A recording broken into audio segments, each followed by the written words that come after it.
Hey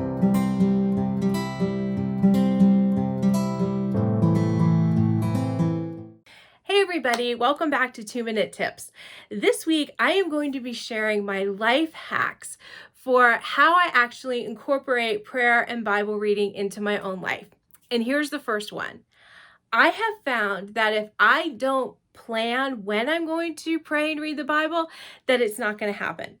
If I don't sit down and look at my schedule and say, okay, this is where I have blocks of time where I can fit it in, where I'm not working, where, there's somewhat of a quiet in the chaos of my house, where things are happening like that, then it doesn't happen. And if I say, I'll just get to it when I get to it, it really doesn't happen. It ends up in the pile of things that I actually don't get to. Instead, I try to look at my schedule and be like, okay, when does this work for me? When is the house quiet? When am I not going to have a lot of interruptions? When can I actually spend time with God in prayer and spend time reading the Bible? And so that's my first tip. Plan to pray and be realistic about it. I mean, don't plan to pray at 6 o'clock in the morning if you're not a morning person. I mean, I'll be honest, I admire all the women who get up early and they have their devotions before the sun comes up. More power to you.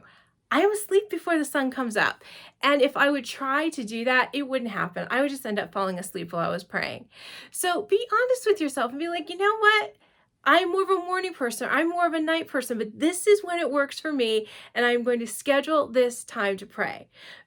Those of you who have smaller kids, you're going to have to work around their schedule.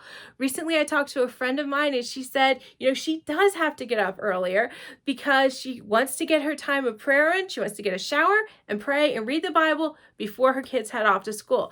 So she looked at her schedule and said, this is what works for me. You need to look at your schedule and say, what works for you, and then plan a time to pray and read the Bible.